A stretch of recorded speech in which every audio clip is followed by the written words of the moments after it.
கர்த்தருக்குள் மிகவும் அன்பான சகோதர சகோதரிகளை மீண்டுமாக நாம் வேதத்தை வாசிக்கலாம் வாங்க என்ற செய்தியின் மூலமாக உங்களை நான் சந்திக்கிறேன். பிரியமானவர்களை, நாம் 1 ராஜாக்கள் புத்தகத்தை பார்த்து கொண்டு வருகிறோம். அது 22 அதிகாரங்களை உடையது. அது 2 பெரும் பகுதிகளாக பிரிக்கலாம். ஐக்கிய அரசு, இன்னொன்று பிளவுற்ற அரசு. ஐக்கிய அரசு பற்றி நாம் நிறைய செய்திகள் மூலமாக நாம் பார்த்து விட்டோம் பிரியமானவர்களே. சரிங்க, இப்ப 2வது பகுதியான பிளவுற்ற அரசை நம்ம 6 பகுதிகளாக பிரித்து நாம் அதை பார்த்து கொண்டு வருகிறோம். முதல் பகுதி என்னவென்றால் ராஜ்யத்தின் பிரிவு, அதை நாம் பார்த்து விட்டோம். 2வதாக யூதாவை அரசாண்ட அரசர்கள் யார் என்று சொன்ன பிரியமானவர்களே, ரெகோபெயாம், அப்புறம் அபியாம். அபியாம் 3 வருடம் தான் அரசாட்சி செய்தார். யெரொபெயாம் 17 வருஷம் அரசாட்சி செய்தார். ஆசா பார்த்தீர்கள் என்றால் 41 வருடம் அரசாட்சி செய்தார். இவர் தான் இந்த 3வது அரசு தான் கர்த்தருக்கு மிகவும் பிரியமான ஒரு அரசராக அவர் அரசாட்சி செய்து கொண்டு வந்தார் பிரியமானவர்களே. இதுதான் யூத அரசு. 15வது அதிகாரம் 1ஆம் வசனத்திலிருந்து 8 வசனங்களிலே அபியாவின் ஆட்சியை பற்றி பார்க்கலாம். அடுத்ததாக 3வது அரசராகிய ஆசாவின் அரசாட்சி, அது 15வது அதிகாரத்திலே 9 முதல் 24 வசனம் வரைக்கும் பார்க்கிறோம். இதிலே ஆசாவினுடைய கீழ்ப்படிதல் 15வது அதிகாரத்திலே 9 முதல் 15 வசனங்களிலும், ஆசாவின் கீழ்ப்படியாமை 15வது அதிகாரத்திலே 16 முதல் 22 வசனங்களிலும், ஆசாவின் மரணம் 15வது அதிகாரத்திலே 23-24 வசனங்களிலும் பார்க்கிறோம் பிரியமானவர்கள். இப்படியாக யூதாவில் அரசாண்ட அரசர்களை பற்றி நாம் பார்த்து விட்டோம். சரிங்க பிரியமானவர்களே, இன்றைய நாளிலும் நீங்க எல்லாரும் வேதத்தை எடுத்துக்கொள்ளுங்கள், நோட்டு புத்தகத்தை எடுத்துக்கொள்ளுங்கள், பேனாவை எடுத்துக்கொள்ளுங்கள். இந்த வேளையிலே சொல்லுகிற குறிப்புகளை நீங்கள் குறித்து வைத்துக் கொள்ளுங்கள். இதுல பார்த்தீர்கள் என்றால் பிரியமானவர்களே, ஒரு அரசர் கர்த்தருக்கு பிரியமானவராக இருந்தால் அவர் நீண்ட காலங்கள் அரசாட்சி செய்வார். அவர் கர்த்தருக்கு பிரியமில்லாதவர்களாக இருந்தால் அவர்கள் பாதி நாட்களிலேயே அவருடைய அரசாட்சி முடிகிறதாக இருக்கிறது பிரியமானவர்களே. சரிங்க, இன்றைய நாளில் இஸ்ரவேல் அரசாட்சி செய்த அரசர்களை நாம் பார்க்கலாம் பிரியமானவர்களே. எல்லாரும் எடுத்துக்கொள்ளுங்கள் வேதத்தை. சரிங்க பிரியமானவர்களே, போன செய்தியின் வழியாக, வீடியோ செய்தியின் வழியாக நான் சொல்லியிருந்தேன், யெரொபெயாம் 22 வருடங்கள் அரசாட்சி செய்தார் இஸ்ரவேல் அரசை.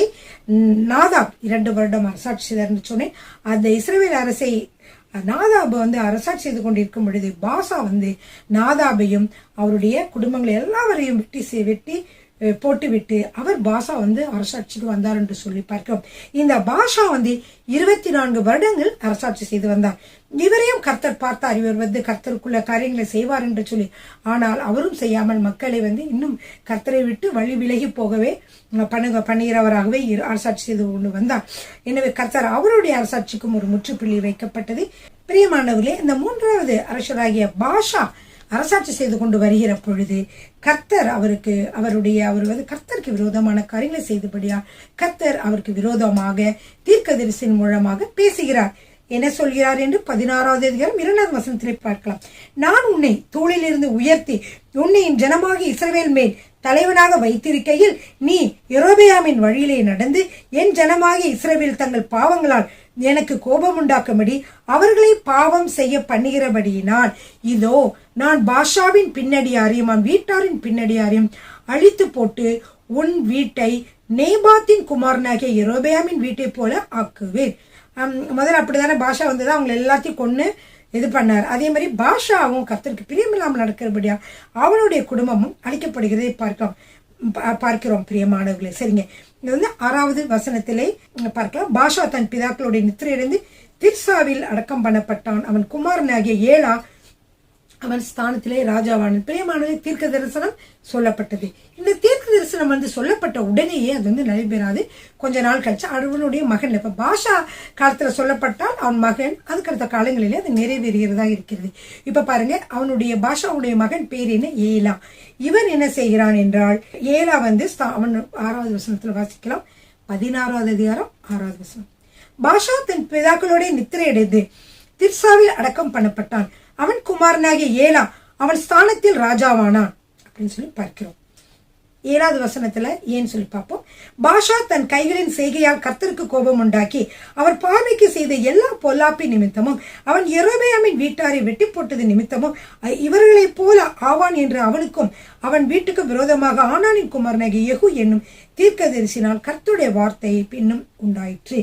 யூதாவின் ராஜாவாகிய ஆசாவின் 26ஆம் வருஷத்திலே பாஷாவின் குமாரனாகிய ஏலா இஸ்ரவேலின் மேல் திர்ஷாவிலே ராஜாவாகி 2 வருஷம் அரசாண்டான். பிரியமானவர்களே, சரிங்க. பாஷா 24 வருடம் அரசாட்சி செய்தான். அவன் இறந்த பிறகு அவனுடைய மகன் யாரு? ஏலா. அவன் வந்தான். அவனும் அப்பாவுடைய வழியிலேயே, பிள்ளைங்க பார்த்தீங்கன்னா அப்பாவுடைய அப்பா தான் ஒரு மாடலா இருப்பாங்க, அப்பாவுடைய வழியிலேயே அவனும் நடக்கிறான். அப்பொழுது என்ன நடக்கிறது என்றால், என்ன நடக்குதுன்னு பார்த்தீங்கன்னா 8வது வசனத்திலிருந்து பார்ப்போம். யூதாவின் ராஜாவாகிய ஆசாவின் 26ஆம் வருஷத்திலே பாஷாவின் குமாரனாகிய ஏலா இஸ்ரவேலின் மேல் திர்சாவிலே ராஜாவாகி 2 வருஷம் அரசாண்டான். இஸ்ரவேல் தேசத்தை பத்தி சொல்லும் போது அதுக்கு அதே காலகட்டத்தில் யூதாவில் யார் அரசாட்சி செய்தாங்கன்னு அதில் சொல்லப்பட்டிருக்கும்.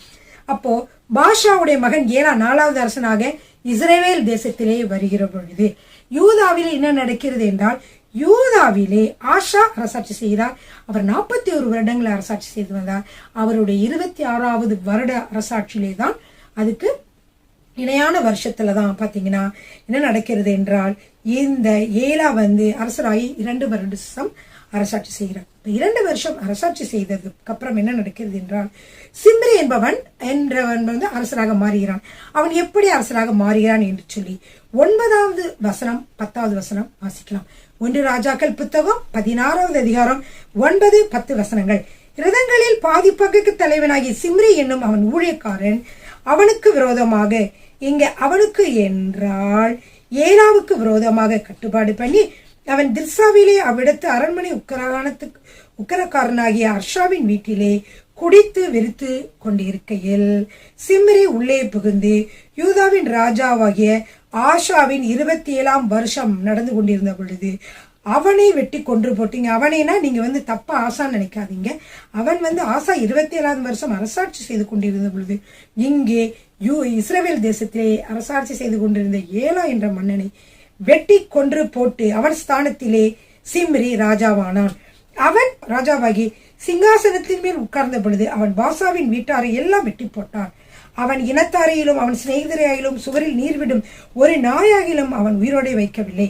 அப்படியே பாஷாவும் அவன் குமாரனாகிய ஏலாவும் தங்கள் வீணான விக்கிரகங்களினாலே இஸ்ரவேலின் தேவனாய கர்த்தருக்கு கோபம் உண்டாக்கி செய்ததும் இஸ்ரவேலை செய்ய பண்ணினதுமான அவனுடைய எல்லா பாவங்களின் நிமித்தமும் கர்த்தர் தீர்க்கதரிசியாகிய யெகூவினால் பாஷாவை குறித்து சொல்லி இருந்த அவருடைய வார்த்தையின்படியே சிம்ரி பாஷாவின் வீட்டாரை எல்லாம் அழித்து போட்டார். பாருங்க பிரியமானவர்களே, அதற்கப்புறம் ஏலாவினுடைய எல்லா கதைகளையும் 4ஆமத்திலே பார்க்கலாம். பிரியமானவர்களே, இப்படியா இருக்கிற பொழுது இந்த சிம்ரி இவ்வளவு காலம் அரசாட்சி செய்தான் தெரியுமா? அவன் 7 நாட்கள் தான் அரசாட்சி செய்தான். கர்த்தர் இவங்களெல்லாம் அழிக்கிறதுக்காக ஏற்படுத்தினது போல இவன் எழுந்து இந்த ஏலா மற்ற பாஷாவுடைய குடும்பங்கள் எல்லாம் அழித்து விட்டதுக்கு அப்புறம் 7 நாட்கள் தான் அரசாட்சி செய்தார். அதை நீங்கள் 15வது வசனத்தில் வாசிக்கலாம். 16வது அதிகாரம் 15வது வசனம். யூதாவின் ராஜாவாகிய ஆசாவின் 27ஆம் வருஷத்திலே சிம்ரி திர்ஷாவிலே 7 நாள் ராஜாவாய் இருந்தான். ஜனங்கள் அப்பொழுது பெலிஸ்தருக்கு இருக்கிற கிபெத்தோனுக்கு எதிராக பாளையம் இறங்கி இருந்தார்கள். இதுல இப்பயும் பார்த்தீங்கன்னா சிம்ரி 7 நாள் தான் ராஜாவா இருந்தா அவன் என்ன செய்தான் என்றால் பெலிஸ்தருக்கு விரோதமாக என்ன செய்கிறான், படையெடுத்து வருகிறான். அப்போ சிம்ரி கட்டுப்பாடு பண்ணி ராஜாவை கொன்று போட்டான். இங்க ராஜாவா யார் இருந்தது? ஏலாவை கொன்று போட்டான் என்பதை அங்கே பாளையம் இறங்கின ஜனங்கள் கேட்ட பொழுது இஸ்ரவேல் எல்லாரும் அந்நாளில் தானே பாளையத்திலே படைத்தலைவனாகிய உம்ரே இஸ்ரவேல் மேல் ராஜாவாக்கினார்கள். அவர்களுக்கெல்லாம் கோபம் வந்துடுச்சு. என்னன்னா, ஏன் ஏலாவை கொன்று போட்டு விட்டான், பாஷாவுடைய மகனாக ஏலாவை ஏன் கொன்று போட்டு விட்டான் என்று சொல்லி அவர்கள் பார்த்து கொண்டிருந்தார்கள். யார் கொன்றது? சிம்ரி. அப்ப சிம்ரி 7 நாள் கூட அரசாட்சி செய்யல. அந்த சிம்ரி செய்து விட்டான் என்று சொல்லி பார்த்து வருது. இவர்கள் எல்லாரும் இஸ்ரவேலில யார் அரசராக்கினார்கள் என்றால் அவன் பேர் உம்ரி. அவனும் பேர் உம்ரி தான். அப்பொழுது உம்ரியும் அவனோட கூட இஸ்ரவேல் அனைத்தும் கிபெத்தோனிலிருந்து திர்ஷாவை முற்றுகை போட்டார்கள். இப்போ என்ன செய்யறாங்க? இப்ப திர்ஷாவை யார் அரசாட்சி செய்து கொண்டு வந்தது? இஸ்ரவேலுக்குள்ளே 2 பிரிவாச்சு.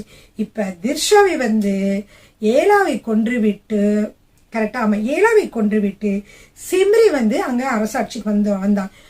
7 நாள் கூட ஆகல.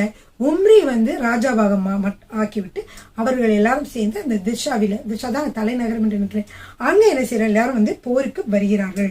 அப்படி வந்த பொழுது 18வது வசனத்துல பட்டணம் பிடிக்கப்பட்டதை சிம்ரி கண்ட பொழுது அவன் ராஜாவின் வீடாகிய அரண்மனைக்குள் பிரவேசித்து தான் இருக்கிற ராஜ அரண்மனையை தீக்கொளுத்தி அதிலே செத்தான். பிரியமானவர்களே, அவன் கர்த்தரின் பார்வைக்கு பொல்லாப்பானது செய்து யெரொபெயாம் வழியிலும் அவன் இஸ்ரவேலை பாவம் செய்ய பண்ணின அவன் பாவத்திலும் நடந்ததினால் கட்டி கொண்ட அவனுடைய பாவங்கள் நிமித்தம் அப்படி நடந்தது. அப்படியாக சிம்ரி இறந்தான் என்று சொல்லி பார்க்கிறோம். அதற்கு அடுத்ததாக இப்ப யாரு வந்து அரசராக இருக்கிறார்கள்? உம்ரி. இஸ்ரவேல் ஜனங்கள் வந்து என்ன சொல்றாங்க, 2 பிரிவாக பிரிந்து பாதி ஜனங்கள் கீனாத்தின் குமாரனாகிய திப்னியை ராஜாவாக்கி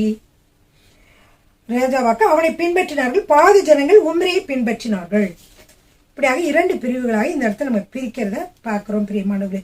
ஆனாலும் கீனாத்தின் குமாரனாகிய திப்னியை பின்பற்றின ஜனங்களை பார்க்கிறோம், உம்ரியை பின்பற்றின ஜனங்கள் அதிகமாக இருந்தார்கள். எனவே திப்னி செத்து போனான், உம்ரி அரசாண்டான். இப்பொழுது இஸ்ரவேல் தேசத்துல 2 பிரிவா இருந்துச்சு இல்லையா, அதையும் வந்து மாறி ஒன்றாகவே உம்ரியை அரசாண்டு கொண்டு வந்தான் என்று சொல்லி பார்க்கிறோம். இப்ப இது எப்ப நடக்குதுன்னா, யூதாவின் ராஜாவாகிய ஆசாவின் 31ஆம் வருஷத்திலே உம்ரி இஸ்ரவேல் மேல் ராஜாவாகி 12 வருஷம் ராஜ்யபாரம் பண்ணினான் என்று சொல்லி பார்க்கிறோம். அவன் திர்சாவிலே 6 வருஷம் அரசாண்டான். 6 வருஷம் அரசாட்சி செய்து பின்பு என்ன செய்கிறான் என்றால், அவன் வந்து இது எத்தனாவது மன்னன் பாருங்க, இஸ்ரவேல்ல யெரொபெயாம் 1, நாதாப் 2, பாஷா 3, ஏலா 4, சிம்ரி 5, அதுக்கப்புறம் உம்ரி 6வது மன்னனாக அவர் அங்கே இருக்கிறார் என்று சொல்லி பார்க்கிறோம். இந்த உம்ரி வந்து எத்தனை வருஷம் அரசாட்சி செய்தார் என்று சொல்லி பார்த்தால், அவர் மொத்தம் வந்து 12 வருடங்கள் அரசாட்சி செய்து வந்தான் என்று சொல்லி 23வது வசனங்களிலே வாசிக்கும். என்ன வசனம்? 1 ராஜாக்கள் 16வது அதிகாரம் 23வது வசனம் வாசிக்கலாமா? யூதாவின் ராஜாவாகி ஆசாவின் 31ஆம் வருஷத்தில் உம்ரி இஸ்ரவேல் மேல் ராஜாவாகி 12 வருஷம் ராஜ்யபாரம் பண்ணினான். அவன் என்ன செய்தான்? 6வது வருடம் இருக்கிற பொழுதே அவன் சேமீரின் கையிலிருந்து சமாரியா என்கிற ஒரு மலையை 2 தாளந்துக்காக அவன் வாங்கி அந்த இடத்துல வந்து ஒரு பட்டணத்தை கட்டி அதற்கு வந்து மலையினுடைய எஜமானா இருந்த சேமேருடைய பெயராகிய சமாரியா என்று சொல்லி அந்த பெயரை வந்து அது கொடுக்கிறான். ஒரு மலையை வாங்கி அந்த மலையில வந்து சமாரியா பட்டணத்தை கட்டுகிறான் என்று சொல்லி பார்க்கிறோம். சரிங்க பிரியமானவர்களே, அது மட்டும் இல்ல, உம்ரி எப்படி நடந்து கொண்டான் என்றால், உம்ரியும் கர்த்தருடைய பார்வைக்கு பிரியமில்லாதவனாகவே நடந்து கொண்டிருந்தான். எனவே அவர்கள் வந்து என்ன செய்தார்கள் என்றால், நேபாத்தின் குமாரன் யெரொபெயாமின் சகல வழியிலும் இஸ்ரவேலின் தேவனாய் கர்த்தருக்கு தங்கள் வீணான விக்கிரகங்களினாலே கோபம் ஊட்டும்படியாய் இஸ்ரவேலை பாவம் செய்ய பண்ணின அவனுடைய பாவங்கள் நிமித்தம் நடந்தான். பிரியமானவர்களை, இது குறிப்பாக நாம் பார்க்கிற பொழுது என்ன நடக்கிறது என்றால், ஒரு அரசர் என்றால் அந்த நாட்டின் தலைவன் என்று பொருள். அப்போ அந்த தலைவன் வந்து மக்களை சரியான வழியிலே நடத்த வேண்டும், கர்த்தருக்கு முன்பாக நடத்த வேண்டும், கர்த்தருக்கு பிரியமானவர்களாக நடத்த வேண்டும். அதுக்கப்புறம் உம்ரி வந்து இறந்த பிறகு அவன் சமாரியாவில இருந்து அடக்கம் செய்யப்பட்டான். அதற்கு அப்புறமாக அவனுடைய குமாரனாகிய ஆகாப் என்ற மன்னன் ராஜாவாகிறான் என்று சொல்லி பார்க்கிறோம். உங்களுக்கு எல்லாம் தெரியும், ஆகாப் மன்னன் மனைவி பேர் எசபெல். இந்த காலத்திலே வாழ்ந்து வந்த தீர்க்கதரிசி யார் என்றால் அவர்தான் எலியா தீர்க்கதரிசி தான். யாரோட காலத்துல வாழ்ந்தாரே? ஆகாப் மன்னருடைய காலத்திலே வாழ்கிறார். அதை பற்றிய காரியங்களை நாம் பார்க்கலாம் பிரியமானவர்களே.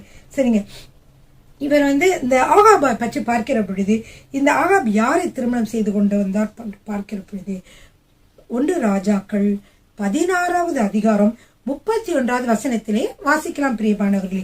நேபாத்தின் குமாரனாகிய யெரொபெயாமின் பாவங்களில் நடப்பது அவனுக்கு கொஞ்சம் காரியம் என்று நினைத்தாற் போல அவன் சீதோனேரின் ராஜாவாகிய ஏத் பகாலின் குமாரன் எசபேலை விவாகம் பண்ணினதும் அல்லாமல் அவன் போய் பாகாலையும் சேவித்து அதை பணிந்து கொண்டு தான் சமாரியாவிலே கட்டின பாகாலின் கோவிலிலே பாகாலுக்கு பலிபீடத்தை எடுப்பித்தான் என்று சொல்லி பார்க்கிறோம் பிரியமானவர்களே. இவன் என்ன செய்தான் என்றால், சீதோனேரின் ராஜாவாகிய ஏத் பகாலின் குமாரத்தி எசபெல் அவளை வந்து திருமணம் செய்து கொண்டு வந்தான். இந்த எசபெல் வந்து எப்படி என்றால், அவள் வந்து பாகாலை பணிந்து கொள்கிறவர்.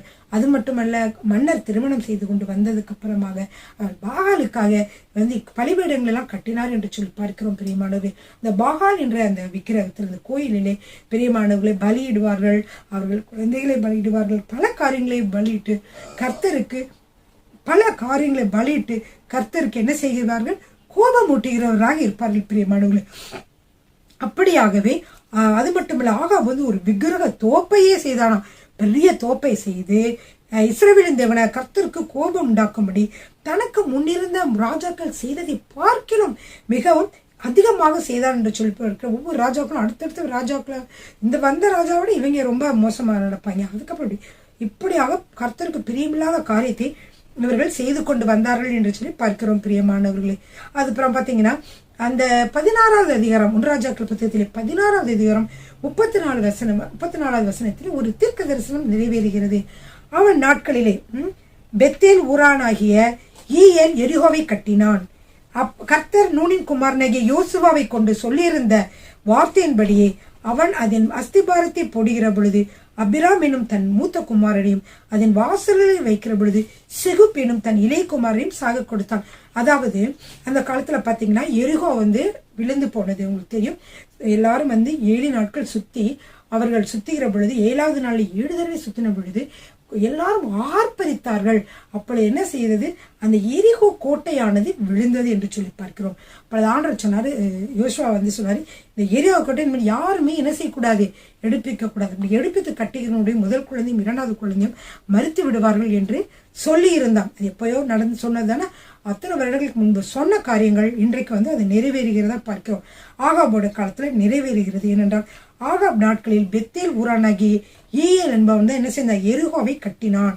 அவன் கர்த்தர் நூனின் குமாரனாகிய யோசுவாவை கொண்டு சொல்லியிருந்த வார்த்தையின்படியே அவன் அதன் அஸ்திபாரத்தை போடுகிற பொழுது முதல் குமாரனையும் அதன் வாசலில் வைக்கிற பொழுது செகுப் என்னும் 2வது குமாரனையும், முதல் குமாரன் பேர் அபிராம், அவனையும் சாக கொடுத்தான். 2வது அந்த செகுப் என்னக்கூடிய 2வது குமாரனையும் அவன் சாக கொடுத்தான் என்று சொல்லி பார்க்கிறோம் பிரியமானவர்களே. அப்படியாக அந்த காரியங்கள் நடந்தது. இந்த காரியங்கள் நடந்து கொண்டிருக்கிற பொழுது அடுத்து பாத்தீங்கன்னா 17வது வசனத்துல 17வது அதிகாரத்துல என்ன செய்யறோம்னா, ஆகாப் ராஜாவுடைய காலத்துல யாரு இருந்தால் திஸ்பியனாகிய எலியா என்ற ஒரு தீர்க்கதரிசி வந்தார். அவர் ஒரு ரொம்ப ஃபேமஸான தீர்க்கதரிசி, உங்களுக்கு எல்லாருக்கும் தெரியும். அந்த தீர்க்கதரிசி என்ன செய்தார் என்றால் ஆகாபு கிட்ட போறாரு. கர்த்தர் சொல்றாரு ஒரு வார்த்தை, அதை போய் ஆகாபிட்ட சொல்ல போகிறார். ஏன்னா ஆகாபு விக்கிரக தோப்புகளையும் பெரிய பெரிய காரியங்களையும் கர்த்தருக்கு விரோதமாக செய்து கொண்டு வந்திருந்தான். எனவே கர்த்தர் ஆகாபை கொண்டு சொல்லுகிற பொழுது ஆகாபை நோக்கி சொல்லுகிற பொழுது என்ன சொல்கிறார் என்றால் 17ஆம் அதிகாரம் 1வது வசனம், கீலேயாத்தின் குடிகளிலே திஸ்பியனாகிய எலியா ஆகாபை நோக்கி, என் வாக்கினாலே என்று இந்த வருஷங்களிலே பனியும் மழையும் பெய்யாதிருக்கும் என்று இஸ்ரவேலின் தேவனாகிய கர்த்தருக்கு முன்பாக நிற்கிற நான் அவருடைய ஜீவனை கொண்டு சொல்கிறேன் என்றான். என்ன சொல்றான், கர்த்தருக்கு முன்பாக நிற்கிற நான் என்ன சொல்கிறேன், என்னுடைய ஜீவனை கொண்டு அவருடைய ஜீவனை கொண்டு சொல்கிறேன். அப்படின்னா நான் உண்மையாக சொல்லுகிறேன், கர்த்தர் சொன்னபடியே 3 வருடங்கள் மழை பெய்யாதிருக்கும். நான் சொன்னாலே என்று என்ன செய்யாது, மழை பொழியாது. என்னுடைய வாக்கை என்று என்ன செய்யாது, மழை பொழியாது என்று கர்த்தருடைய தீர்க்கதரிசியாகிய நான் சொல்கிறேன் என்று சொல்லுகிறான். அப்படியே அவன் சொல்லிவிட்டு என்ன செய்கிறான் என்றால் அந்த இடத்தை விட்டு போய் கீழ் திசையை நோக்கி போய் யோர்தானுக்கு பக்கத்தில் இருக்கிற கேரித் நீரூற்றண்டிலே ஒளிந்து கொண்டிருந்தான் ஆண்டு சொன்னார். அப்படியே ஒளிஞ்சிருந்தா அவனுக்கு காலையில என்ன நடக்கும்னா, அங்க அந்த கேரித் நீரூற்றிலே தண்ணீர் கிடைக்கும். ஏன்னா பஞ்சம் வந்துருச்சுல, மழையே இல்லை. அப்ப கேரித் நதியண்டையில் இருக்கும் பொழுது அந்த ஆற்றுல இருந்து என்ன கிடைக்கும், உனக்கு தண்ணீர் கிடைக்கும். அது மட்டும் இல்ல, அவன் காகங்கள் காலையில அவனுக்கு ஆகாரம் கொடுக்கும், அப்பமும் இறைச்சும், சாயங்காலத்திலும் அப்பமும் இறைச்சும் கொண்டு கொடுக்கும். இப்படியாக அவன் என்ன செய்தான், அவன் அங்கே இருந்தான். அந்த 6 வற்றி போகிற வரைக்கும் அங்க இருந்தான். அதனால கர்த்தர் என்ன செய்தார் என்றால், அவங்க திருந்துவதற்காக வேண்டி அவர் பஞ்சமாக இருந்தது, மழை பொழியாமல் இருந்தது. கர்த்தர் நான் சொன்னாதான் அப்படி நடக்கும்னு இல்லையா சொல்லிட்டு போனாரு. ஏனென்றால் தேவன் ஆகிய கர்த்தர் சொல்கிறார் என்று சொல்லி இப்படி இருக்கப்படுது, மக்கள் நம்பி கர்த்தரை ஏற்றுக்கொள்வார்கள் என்று சொல்லி நினைத்து கொண்டு கர்த்தர் இதெல்லாம் சொன்னாரு. ஆனா இவன் என்ன செஞ்சான், இவன் ஒளிஞ்சிருந்தான். அங்கிருந்து தண்ணீர் கிடைச்சிச்சு, அப்பம் கிடைச்சிச்சு, இவனுக்கு மட்டும். அப்படி இருக்கிற பொழுது மழையே பெய்யலன்னு என்ன நடக்கும், மழையே பெய்யலைன்னா பஞ்சம் வந்துடும் இல்லையா. அப்படி பஞ்சம் வருகிற பொழுது என்ன நடக்கிறது என்று 9வது வசனத்துல பாருங்க. கர்த்தருடைய 8வது வசனத்துல வாசிக்கிறேன். 17வது அதிகாரம் 8வது வசனம். அப்பொழுது கர்த்தருடைய வார்த்தை அவனுக்கு உண்டாயிற்று. அவர், நீ எழுந்து சீதோனுக்கு அடுத்த சாரிபாத் ஊருக்கு போய் அங்கே தங்கியிரு. இது எப்ப நடக்குதுன்னா, கர்த்தர் கெரித் ஆற்றண்டையில அவனை வச்சு தண்ணி குடிச்சுக்கோ நல்லா இருன்னு சொன்னாரு. நான் அங்கே என்னாச்சு, கேரித் நீர் இந்த ஆறு வற்றி விட்டதுக்கு அப்புறம் என்ன செய்தார், ஆண்டவர் அவனை வேற ஒரு இடத்துக்கு போக சொல்றாங்க. எங்கன்னா சாரிபாத் சீதோனுக்கு அடுத்து சாரிபாத் என்ற ஊருக்கு போக சொல்றாரு. எனவே ஆண்டவர் சொல்றாரு, பாருங்க, நீ எழுந்து சீதோனுக்கு அடுத்த சாரிபாத் ஊருக்கு போய் அங்கே தங்கி இரு. உன்னை பராமரிக்கும்படி அங்கே இருக்கிற ஒரு விதவிக்கு கட்டளையிட்டேன். அப்படியே அவன் எழுந்து சாரிபாத்துக்கு போனான். அந்த பட்டணத்தின் ஒளிமுக வாசலுக்கு அவன் வந்தபோது அங்கே ஒரு விதவை விறகு பொறுக்கி கொண்டிருந்தாள். அவன் அவளை பார்த்து கொஞ்சம் கூப்பிட்டு, நான் குடிக்கிறதற்கு கொஞ்சம் தண்ணீர் ஒரு பாத்திரத்தில் கொண்டு வா என்று கேட்டார். அப்பொழுது அவர் தண்ணி கொண்டு வர போகும்பொழுது அவர் சொல்றாரு, அப்படியே என்ன செய்யணும், எனக்கு உன் கையில என்ன செய்யணும், கொஞ்சம் அப்பமும் எனக்கு கொண்டுட்டு வா அப்படின்னு சொல்லி கேட்கிறாரு. அதற்கு அவர் என்ன சொல்கிறார் என்றால், பானையில ஒரு பிடி மாவும் களையத்துல கொஞ்சம் எண்ணெய் மட்டும்தான் இருக்குது, அது தவிர வேற ஒண்ணுமே இல்லை.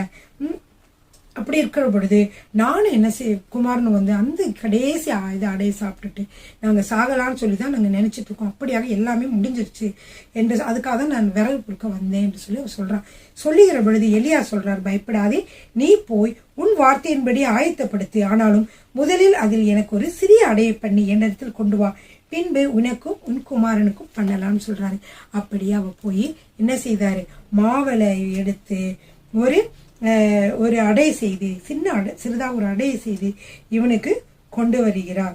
அப்ப கொண்டு வருகிற பொழுது கர்த்தர் சொல்றாரு, கர்த்தர் தேசத்தின் மேல் மழையை கட்டளையிடும் நாள் மட்டும் பானையின் மா செலவழிந்து போவதுமில்லை, கலசத்தில் எண்ணெய் குறைந்து போவதுமில்லை என்று இஸ்ரவேலின் தேவனாகிய கர்த்தர் சொல்லுகிறார் என்றார். அவள் போய் எலியாவின் சொற்படி செய்தால் அவளும் அவனும் அவள் வீட்டாரும் அநேக நாள் சாப்பிட்டார்கள்.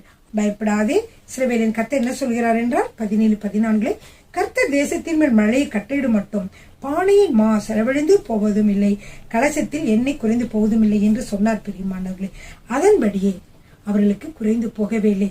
பஞ்சத்திலே விதவையை போஷிக்கும்படியாக கர்த்தர் எலியாவை அனுப்பினார். அதே வேளையிலே எலியாவை போஷிக்கும்படியாகும் கர்த்தர் அந்த விதவையை ஆசீர்வதித்தார் என்று சொல்லி பார்க்கிறோம். பிரியமானவர்களே, இது ஒரு அருமையான ஒரு அற்புதமாக அங்கு இருந்தது.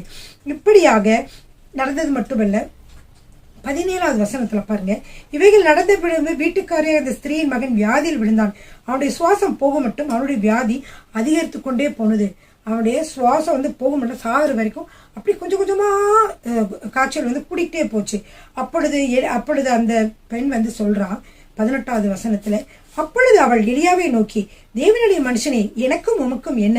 என் அக்கிரமத்தை நினைக்க பண்ணவும் என் குமாரனை சாக பண்ணவுமா என்னிடத்தில் வந்தீர்கள் என்றாள். அதற்கு அவன், உன் குமாரனை என்னிடத்தில் தா என்று சொல்லி அவளை அவன் மடியிலிருந்து எடுத்து தான் தங்கியிருக்கிற மேல் வீட்டிலே அவனை கொண்டு போய் தன் கட்டிலின் மேல் வைக்கிறார். பாருங்க பிரியமானவர்களே, இங்கே எலியா ஒரு செத்து போக வேண்டும் என்றிருந்த அந்த விதவையை என்ன செய்தார், அவர் விதையும் அநேக நாள் போஷித்தார் இல்லையா தேவன். அப்படி இருந்தும் கூட அவர்களுக்கு நன்றி இல்லை. இதே நேரங்களே மக்கள் பிரியமானவர்கள் இப்படிதான் நன்றி இல்லாதவர்களாக இருக்கிறார்கள். அப்பொழுது அவர் என்ன சொல்கிறார், மகன் சுகமானதுக்கு இவர் தான் காரணம் போல அவர் சொல்றா, உங்களுக்கும் எங்களுக்கும் என்ன ஏன் எங்க மேல என்னோட மகனை சுகவீனமாக்கவா நீங்க வந்தீங்க என்று சொல்லி அவள் குற்றத்தோடும் குறையோடும் அப்படி சொல்லுகிறதை நம்ம பார்க்கிறோம். பிரியமானவர்களே, அதற்கு அவர் என்ன சொன்னார், உன் மகனை தா என்று சொல்லி மேல் அறையில அவனை வைத்து ஆண்டவர்கிட்ட சொல்றாரு, என் தேவனாகிய கர்த்தாவே, நான் தங்கியிருக்க இடம் கொடுத்து இந்த விதவையின் மகனை சாக பண்ணினதினால் அவளுக்கு துக்கத்தை வருவித்தீரோ என்று அவன் கர்த்தரை நோக்கி கூப்பிட்டு அந்த பிள்ளையின் மேல் 3 தரம் குப்புற விழுந்து, என் தேவனாய கர்த்தாவே, இந்த பிள்ளையின் ஆத்துமாவை அவனுக்குள் திரும்பி வர பண்ணும் என்று கர்த்தரை நோக்கி விண்ணப்பம் பண்ணினான். கர்த்தர் எலியாவின் சத்தத்தை கேட்டார். பிள்ளையினுடைய ஆத்துமா அவனுக்குள் திரும்ப வந்தது, அவன் பிழைத்தான். இப்படி இரண்டாவதாக ஒரு அற்புதம் நடக்கிறது.